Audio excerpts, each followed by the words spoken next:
আউযু বিল্লাহি মিনাশ শাইতানির রাজীম। বিসমিল্লাহির রহমানির রহিম। সকল প্রশংসা আল্লাহর জন্য, তিনি নেক লোকদের বন্ধু। আমি সাক্ষী দিচ্ছি আল্লাহ ছাড়া কোনো মাবুদে বরহক নাই, তিনি এক, তার কোনো শরীক নাই। আর আমি এটাও সাক্ষ্য দিচ্ছি যে আমাদের নবী মুহাম্মদুর রাসূলুল্লাহ সাল্লাল্লাহু আলাইহি ওয়াসাল্লাম আল্লাহর বান্দা এবং তার রাসূল। হে আল্লাহ, প্রিয় নবীর উপর, তার পরিবার পরিজন এবং সকল সাহাবায়ে কেরামের উপর রহমত, সালামতি আর বরকত নাজিল করুন। আসসালামু আলাইকুম। প্রিয় বন্ধুরা, রবিউল আউয়ালের বরকতময় মাস আবার আমাদের মাঝে উপস্থিত হয়েছে।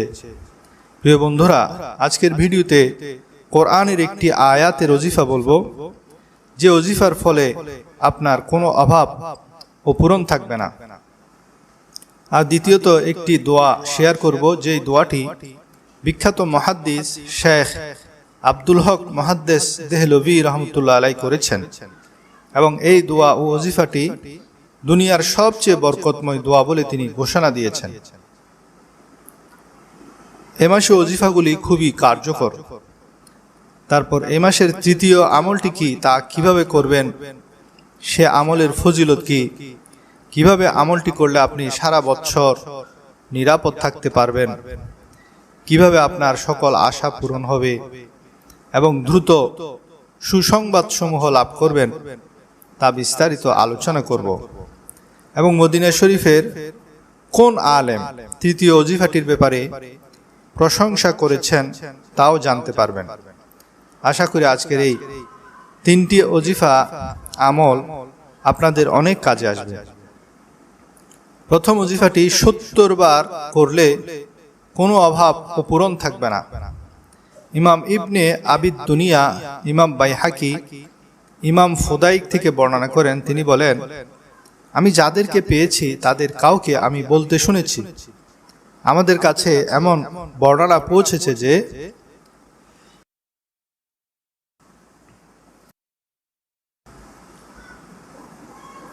যে ব্যক্তি নবী করিম সাল্লাল্লাহু আলাইহি ওয়াসাল্লামের রওজা মুবারকের পাশে দাঁড়িয়ে 70 বার এ আয়াতখানা তেলাওয়াত করবে এবং দুরূদ শরীফ পড়বে, সাল্লাল্লাহু আলাইকা ইয়া মুহাম্মদ, একজন ফেরেশতা তখন জবাব দিবেন, হে অমুক, আল্লাহ তোমার উপর রহমত বর্ষণ করুন, তোমার কোনো অভাব ও পূরণ থাকবে না। আয়াতটি হচ্ছে, ইন্নাল্লাহা ওয়া মালাইকাতাহু ইউসাল্লুনা আলান নবী ইয়া আইয়ুহাল্লাযীনা আমানু সাল্লু আলাইহি ওয়া সাল্লিমু তাসলিমা। বাংলা উচ্চারণ হলো, ইন্নাল্লাহা ওয়া মালাইকাতাহু ইউসাল্লুনা আলান নবী ইয়া আইয়ুহাল্লাযীনা আমানু সাল্লু আলাইহি ওয়া সাল্লিমু তাসলিমা। এর রেফারেন্স আমি দিয়ে দিয়েছি, আপনারা এখান থেকে দেখে নিতে পারেন। এবার আসুন দ্বিতীয় ওজিফা, যিনি বিখ্যাত মুহাদ্দিস ইমামুল মুহাদ্দিসিন শেখ আব্দুল হক মুহাদ্দিস দেহলভী রহমতুল্লাহ আলাইহি, উনার বক্তব্য এবং দোয়ার মাধ্যমে আমরাও বলতে চাই, হে আল্লাহ পাক, আমার এমন কোনো আমল নেই যা আপনার মোবারক দরবারে পেশ করার উপযুক্ত মনে করি। আমার সমস্ত আমলের নিয়তের মধ্যে ত্রুটি রয়েছে, তবে আমি নগণ্যের শুধুমাত্র একটি আমল আপনার পবিত্র জাতের দয়ায় অনেক সম্মানিত বা মর্যাদাবান, আর সেটা হচ্ছে পবিত্র মিলাদুন নবী সাল্লাল্লাহু আলাইহি ওয়াসাল্লাম, অর্থাৎ হুজুর পাক সাল্লাল্লাহু আলাইহি ওয়াসাল্লাম উনার বেলাদত শরীফ উপলক্ষে খুশি প্রকাশ করে এর মজলিস করি এবং এই মজলিসে কিয়ামের সময় দাঁড়িয়ে সালাম পাঠ করি। আর একান্ত আজিজি, ইনকিসারি, মহব্বত, ইখলাসের সাথে আপনার হাবিব সাল্লাল্লাহু আলাইহি ওয়াসাল্লাম উনার প্রতি সালাত সালাম পাঠ করি। হে আল্লাহ, এমন কোন স্থান আছে কি যেখানে মিলাদ মুবারক উনার চাইতে অধিক খায়ের বরকত নাজিল হয়? হে আরহামুর রাহিমিন, আমার দৃঢ় বিশ্বাস যে আমার এই আমল কখনো বৃথা যাবে না, বরং অবশ্যই আপনার পবিত্র দরবারে কবুল হবে। এবং যে কেউ বেলাদত শরীফ উপলক্ষে খুশি প্রকাশ করে সালাত সালাম পাঠ করবে এবং তাকে উসিলা করে দোয়া করবে, সে কখনো মাহরুম হতে পারে না, অর্থাৎ সে অবশ্যই কবুলযোগ্য। এর দলিল হলো উনার লিখিত আখবারুল আখিয়ারের 624 পৃষ্ঠা।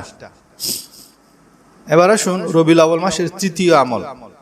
আল্লামা ইবনুল জাওজি রাহমাতুল্লাহ আলাইহি বলেন, এ মাসের এমন একটি আমল আছে যে আমল দ্বারা সারা বছর বিপদ আপদ থেকে নিরাপদ থাকা যায় এবং নিজের ন্যায়সঙ্গত আকাঙ্ক্ষা সমূহ পূরণ হয়ে যায়। সেটা হলো প্রিয় নবীর মিলাদ পালন করা আর বেশি বেশি দান সদকা করা।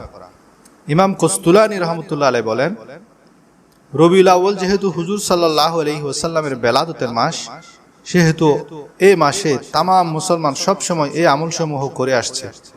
তারা রাতে দান সদকা করে থাকে আর সৎ আমল সম্পাদন করে। বিশেষত এসব মিলাদের বরকত যে পাওয়া যায় তা পরীক্ষিত।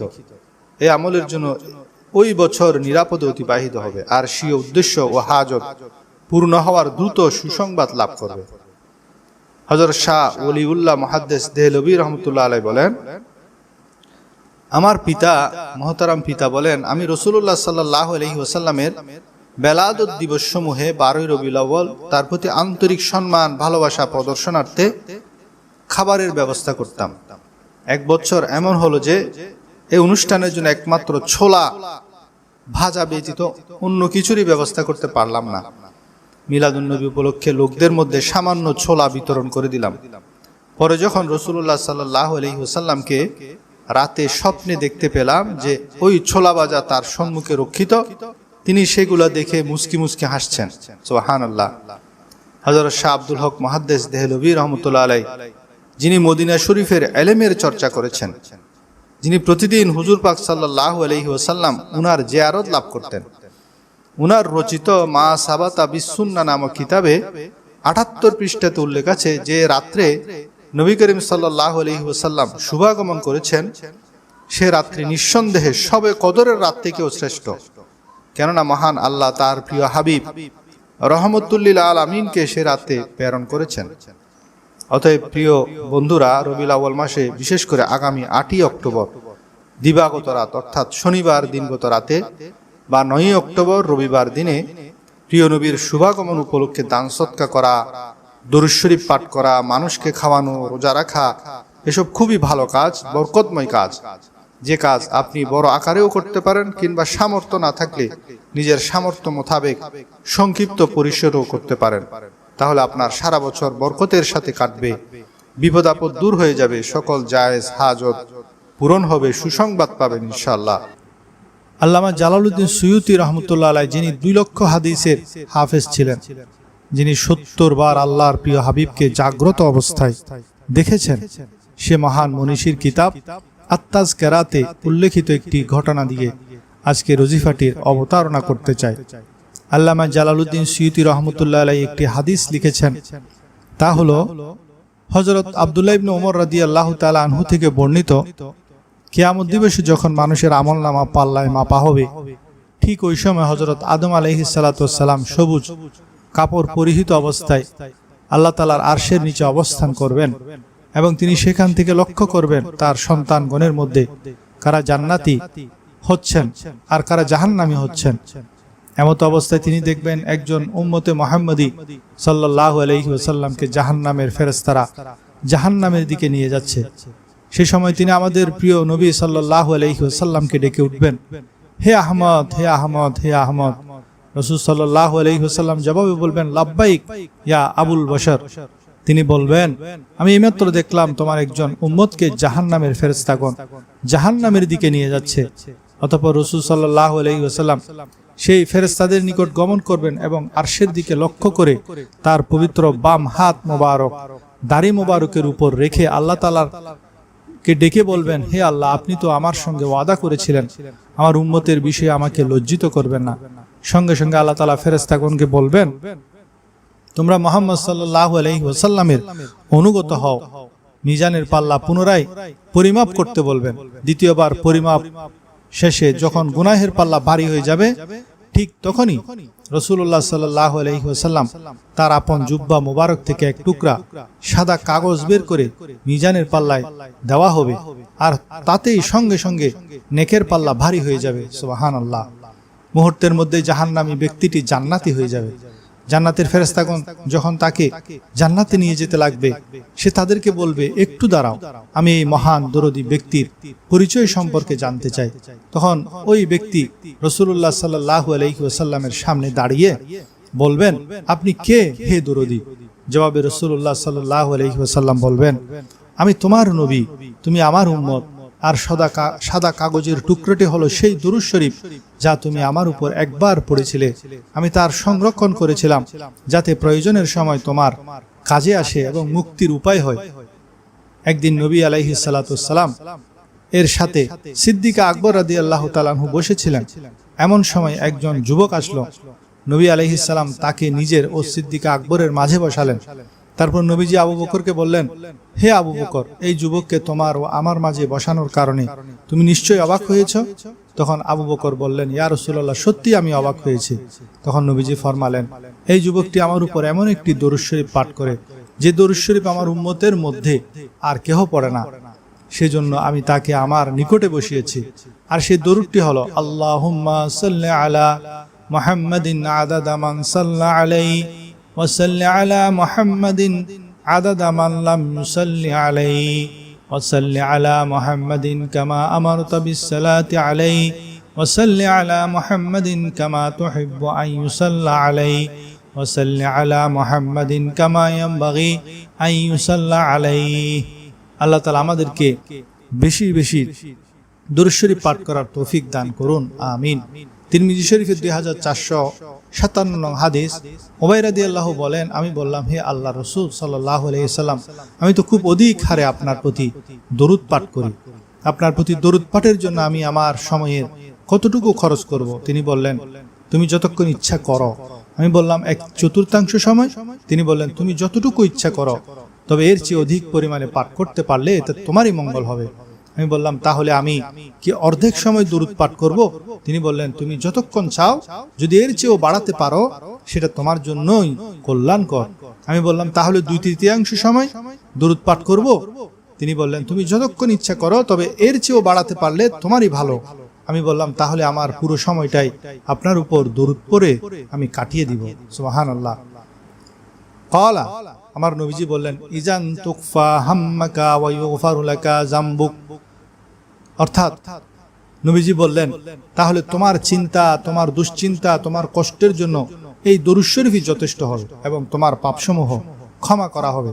যেহেতু দরুদ পাঠ করলে সকল দুশ্চিন্তা, সকল কষ্ট দূর হয়, তাই ঋণের সমস্যা, নিজের কষ্ট, মেয়ের বিয়ের কষ্ট, দোকানের ব্যবসার কষ্ট, চাকরির কষ্ট, ঘরের কষ্ট, অফিসের কষ্ট, অসুস্থতার কষ্ট, ঋণের কষ্ট তথা সব ধরনের সমস্যা, সব ধরনের কষ্ট সময় আপনার বেশি বেশি দরুদ শরীফ পড়বেন।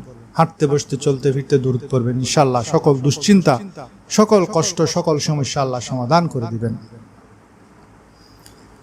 প্রমাণ হলো তিরমিজি শরীফের 2457 নং হাদিস। নবীজি উবাই বিন কাবকে এক কথাই বলে দিয়েছেন, যদি তোমার ওজিফা পুরোটা সময় আমার উপর দরুদ শরীফ পাঠ করো, তাহলে তোমার কোনো চিন্তা, তোমার কোনো কষ্ট থাকবে না, তোমার সকল পাপসমূহ আল্লাহ তাআলা ক্ষমা করে দিবেন। তো দরুদ কখন কখন পড়বেন এবং কোন দরুদটি পড়বেন এবার তা বর্ণনা করব। কোন দরুদ শরীফটি উত্তম? অনেকে এই প্রশ্নটা করেন। যখন নবী করিম সাল্লাল্লাহু আলাইহি সাল্লামের কাছে দরুদ শরীফের ব্যাপারে প্রশ্ন করা হলো, তখন আফজল বা উত্তম দরুদ ইব্রাহিমি বলে আল্লাহর নবী ঘোষণা দিলেন। সুতরাং দরুদ ইব্রাহিমি হলো সবচেয়ে আফজল। সুতরাং যদিও এই দরুদটি বড়, তাই কেহ যদি এটি পাঠ করে, যদিও তার সংখ্যায় কম হয়, কিন্তু মূল্যের দিক থেকে এর মূল্য বেশি হবে। যেমন এক পাশে 1 কিলো স্বর্ণ আর অপর পাশে 40 কিলো পেঁয়াজ রাখা হয়েছে, আপনি কোনটি নেবেন? বুদ্ধিমান হলে অবশ্যই 1 কিলো স্বর্ণই গ্রহণ করবেন, কারণ যদিও স্বর্ণের ওজন কম কিন্তু এর মূল্য বেশি। তেমনি দরুদের মধ্যেও দরুদে ইব্রাহিমিও অন্যান্য দরুদ থেকে মূল্যের দিক থেকে স্বর্ণের মতো। দরুদ ইব্রাহিমি হলো, আল্লাহুম্মা সাল্লি আলা মুহাম্মাদিন ওয়া আলা আলি মুহাম্মাদ কামা সাল্লাইতা আলা ইব্রাহিমা ওয়া আলা আলি ইব্রাহিম ইন্নাকা হামিদুম মাজিদ। আল্লাহুম্মা বারিক আলা মুহাম্মাদিন ওয়া আলা আলি মুহাম্মাদ কামা বারাকতা আলা ইব্রাহিমা ওয়া আলা আলি ইব্রাহিম ইন্নাকা হামিদুম মাজিদ। এই দরুদ শরীফটি নবী করিম সাল্লাল্লাহু আলাইহি ওয়াসাল্লামের পবিত্র জবান মোবারক থেকে তৈরি। অতএব এই দরুদ সব দরুদের সেরা দরুদ, যা দরুদ ইব্রাহিম নামে খ্যাত। যে পবিত্র নামের উসিলায় বা বরকতে আল্লাহ পাক হযরত আদম এবং হাওয়া আলাইহিস সালাতু ওয়াস সালামের গুনাহ মাফ করে দোয়া কবুল করেছিলেন, সেই নামের উপর দোয়া এবং সালাম প্রেরণের ফজিলত বা মর্তবা বা সৌভাগ্য যে কত বড় তা বলার অপেক্ষা রাখে না। তবে অন্যান্য যেসব দরুদ শরীফ আছে তা যদি কেহ পড়ে তাতেও ফজিলত অর্জিত হবে। যদি কেহ দরুদ ইব্রাহিম ছাড়া অন্য দরুদ পড়া যাবে না মনে করে, তাও কিন্তু ভুল ধারণা। অনেকে বিভিন্ন পীরের দেয়া নির্দিষ্ট দরুদ পাঠ করেন, সেটাও জায়েজ। আবার অনেকে মনে করে দরুদ শরীফ ওযু ছাড়া পড়া যায় না, এটা একটা ভুল ধারণা। মনে রাখবেন, দরুদ শরীফ পড়ার জন্য ওযু করা ফরজ বা ওয়াজিব নয়, তবে মুস্তাহাব। তাই যদি কেউ ওযু ছাড়াও দরুদ শরীফ পড়তে চান অবশ্যই পড়তে পারবেন এবং পড়া উচিত। যেমন আপনি গাড়িতে বসে আছেন, তখন ওযু নাই, তাই বলে কি আপনি দরুদ শরীফের মতো এমন বরকতময় আমল বাদ দিবেন? না, বরং গাড়িতে বসে বসে দরুদ শরীফ পড়তে থাকুন। ওলামায়ে কেরাম দরুদ শরীফ পড়ার 15টি স্থান বর্ণনা করেছেন। 1, দুখুলুল মসজিদ ওয়া খুরুজিন মিনহু, মসজিদে প্রবেশ এবং বাহিরের সময়। 2, ওয়াত তাশাহুদ, নামাজের আত্তাইয়া পড়ার সময়। 3, ওয়া রুয়াতুল মাসাজিদ, কোন মসজিদের দিকে দৃষ্টি পড়লে। 4, দুখুলুল আসওয়াক, বাজারে প্রবেশের সময়। 5, দুখুলুল বাইত ওয়া খুরুজ মিনহু, ঘরে প্রবেশ এবং বাহিরের সময়। 6, নিসিয়ানুল হাজাত, যারা কোনো কিছু ভুলে যায় তখন দরুদ শরীফ পড়া উচিত। 7, ওয়াক্তাল ফকর, দারিদ্রতার সময়। নাম্বার 8, বিদায়াতুল ইলম, পড়ালেখার শুরুতে। নাম্বার 9, বিদায়াতুল খুতুব, খুতবার শুরুতে। নাম্বার 10, ইন্তেহাইল মাজালিসিল ইলম, ইলমের মজলিসের শেষে। নাম্বার 11, লিকাইল ইখওয়ান, মুসলমান ভাইয়ের সাথে সাক্ষাতের সময়। নাম্বার 12, ফি দারসিল হাদিস, হাদিসের দরস দেওয়ার সময়। নাম্বার 13, ইনদা তাযকিরাতিহি সাল্লাল্লাহু আলাইহি ওয়াসাল্লাম, নবীর আলোচনা হলে তখন। নাম্বার 14, ইনদা দুখুলিল মদিনা, মদিনায় প্রবেশের সময়। নাম্বার 15, ইনদা মুরুরি আলা কবরিহি সাল্লাল্লাহু আলাইহি ওয়াসাল্লাম, নবীজির রওজার সামনে যখন উপস্থিত হন তখনও দরুদ শরীফ পড়তে হবে। আল্লাহ তাআলা আমাদেরকে বেশি বেশি এই দরুদ শরীফের আমল, দরুদ শরীফের ওজিফা সমূহ করার তৌফিক দান করুন। আমিন।